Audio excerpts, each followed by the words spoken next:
There we go. Okay. So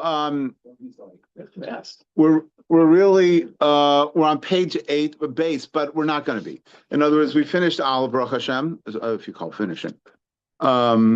We went through many years ago when I was in yeshiva, so I was learning Orchot Tzadikim. So I finished Orchot Tzadikim, so I went up to one of the Rabbeim, Rabbi Kinerik Zeichat Tzad Baruch. Mesos Sharm, excuse me, I was learning Mesos Sharm. So I went up to Rabbi Kinerik Zeichat Tzad Baruch, and I said, now Rabbi Kinerik learned under Rabbi Baruch Ber, and he learned in Europe, So I went up to Rabbi Kinerik, I said, I finished Mesos Sharm, what should I do next? So he turned to me and says, I've been learning Mesilas Yesharim for 40 years, and I haven't finished it yet. So I quickly said, and I said, oh, well, I've gone through Mesilas Yesharim. I feel like I should do something else. What would Rav Kinerik recommend? So we didn't finish. But anyways, what I want to do for tonight is, as a Mishnah Berurah, going back on the first page, on the first page, it's Mishnah Berurah base. So if you recall, the halacha said that we have to wake up in the morning, wake up like a lion and don't wake up too late and be up before dawn, or wake up early. So let's do this Mishnah Berurah base. It might take most of the day session tonight, but let's give it a try. Base hashachar. It's on the first page. So b'shla kasav sod. So the Shla, wrote a secret. L'chaber yom v'layla b'Torah o b'tfila heim b'boker heim b'erev. You should connect day and night together with learning or with davening, whether we're talking about in the morning or the evening. And I think I brought down on a tour someone that's why people, we do it, right? Between Mincha Mara, what do? We learn. So you say, why do we learn? So Pashup Shai is so later, so Shema, like all this type of stuff. But believe it or not, this is another idea.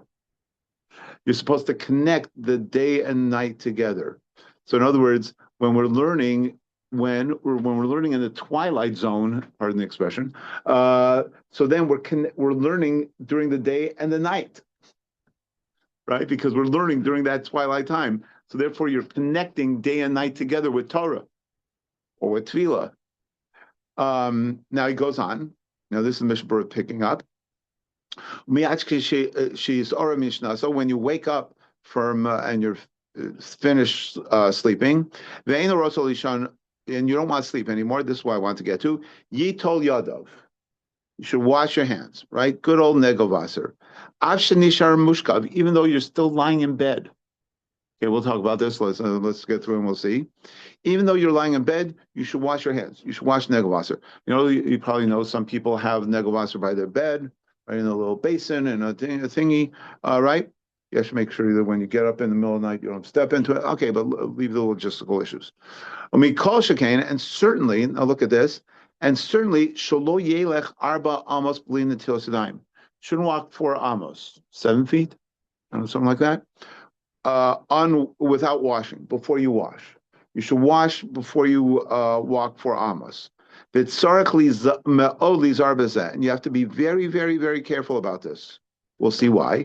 Wazara Kadash Maflig over Zeb Onshom Limaod. And the Zohar says, and also brought down the Shari Tshuva here, warns a person it's a terrible punishment for not washing immediately. Why?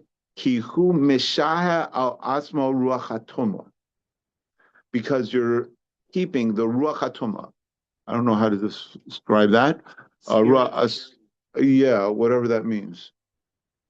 Ruach HaTumah. You're keeping that Ruach HaTumah on you. I think we discussed this a couple of days ago.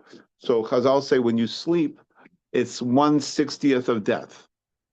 So we all know when a person passes away, Bisman Svansik or later. So believe it or not, we talk about that a lot. You should live till 120. So believe it or not, a lot of poskim say you shouldn't say it. And we say it. Everybody says it. So, you can't say it's wrong. But believe it or not, I first was discussing it with Rabbanu a couple of weeks ago. So many poskim say no, to live longer. Who says why should you limit yourself? So my wife said that she heard somewhere that that's only by men, but women could live longer. So, and I'm not going to argue with that. So anyways, so you keep so since you were asleep, that's a form of death. Death, a dead human transmits, we know, a high level of tuma. We know based upon the level of potential and kedusha the person has, so comes the tuma. In other words, once the kedusha is not there, so the tuma, right? Nature abhors a vacuum, they say. So the same thing here, when the body doesn't have the neshama and the kedusha in it anymore, so therefore the tuma comes. But yes, much later, Meretz Hashem, should get to it. There is a big discussion. We'll talk about it. Hopefully, we'll get there about tzaddikim do not transmit tuma. So a dead tzaddik does not. And now again, there's a whole big discussion on how do you describe, how do you know who's a tzaddik? Okay, so Hashem knows. So but anyways, because there's no vacuum, because the body is totally kadosh, even after the neshama leaves. So, but let's not talk about that. But again, so when we sleep, there's some level of tuma. Again, based upon what we were discussing a couple days ago. A person doesn't have their tzelem elkim, they have no awareness or some level of tzelem elkim. So again, there's the kedusha, the full level of kedusha that a person has when they're awake is not there. So there's a tuma that comes, and that tuma stays. And when a person wakes up, the tuma goes away, except Chazal say, except for on your fingers, your fingertips. So therefore, you got to get rid of that. We know the way to get rid of tuma, one way, is to wash. So therefore, the Zohar is very adamant or strong that a person shouldn't keep that tuma more than is necessary. But you shouldn't violate any isur because you don't have water. A lot of times people wake up in the morning, they have to go to the bathroom. You're supposed to go to the bathroom. You're not supposed to hold yourself back. Or to steal, you have a roommate or somebody, we're not talking about a wife, I'm sure she won't mind. But again, if somebody else has water and you're up before them, so you sneak over and take their water. Now, again, you'll hear me say this often. You have to rip yourself out of your reality. I say this in school very often. I say in shul very often. In other words, we live Baruch Hashem in Henderson in 2020, I was going to say 2025, 2026, right? Tashem Pevot, that's better. So, like you go to a faucet and Baruch Hashem water comes out, and, get water is easy. But for a long time, it wasn't that way, right? You have to go to a well or somewhere and fetch water. I remember one of the memories of my life is one time I discussed, me and two friends of mine, we drove down to Baltimore and we spoke to Rav Ruderman, famous Rosh Yeshiva of Ner Yisrael, Gedolei Ador. We spoke to him about Slobodka. I have a recording of it. It was an amazing experience. But one of the things he told us is he lived in the Alter Slobodka's house. And, Lithuania, it gets kind of cold this time of year. Mm-hmm. It's very north and very, very cold. So he said it was snowing. And he had to go to the bathroom. Bathroom in those days meant outhouse. An outhouse. Yep. And it was cold and snowy. So he said the altar noticed that he really wanted to go to the bathroom. So he said, I'll walk you outside, I'll go with you.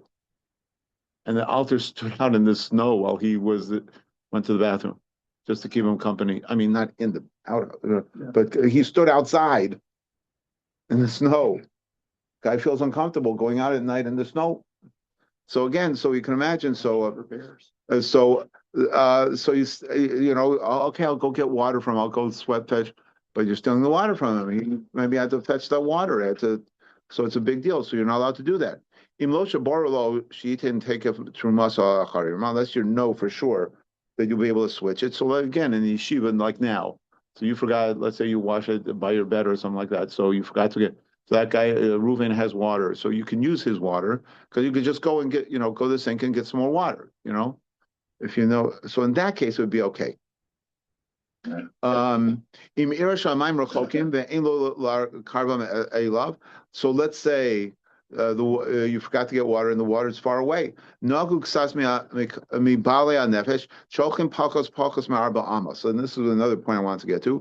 So the Mishnah Berurah says, so some people say, some bale nefesh, what they would do if they had to go get the water, they forgot, right, to prepare water. So what would they do? They walk less than 4 amos. 4 amos stop, 4 amos and stop, 4 amos and stop, 4 amos and stop, right? Because they didn't wash their hands yet. So listen to this. So because of Shari Tshuva, al zed delo nihira. So the Shari Tshuva says, not the most safer, the halachic safer here, says that that's not the right thing to do. Why? The adif yoser sheyelchu b'merutza. It's better that if you didn't prepare the water, you walk quickly, right, nonstop. Shlo l'shas ruach ra al yadav. So you don't keep the ruach ra on your hands. So right, you go 4 amos, 4 amos, 4 amos. It's going to take you a while to get to the water. So it's better run to get the water, so that there's less the ruach ra is on your hands less time. Excuse me. And some say kula besa ka'arba amos dami. Famous idea. Some say that your whole house is considered like 4 amos.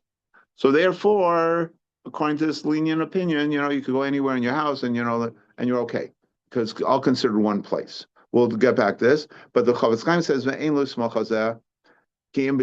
you shouldn't rely upon this unless it's a dire situation.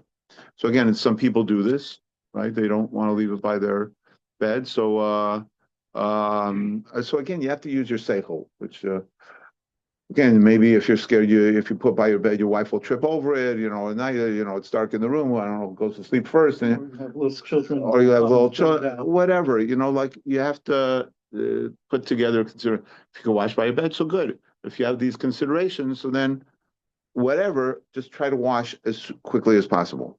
Okay, we'll stop here for tonight, and we'll finish this Mishnah Berurah next time, and we'll have, I think, might be the first Marsham. Talk about the Marsham, some interesting stuff about the Marsham adds to this Dalit Amos stuff. Okay, we'll see that Mir Tashem on Sunday. Yeah, Shakak, everyone.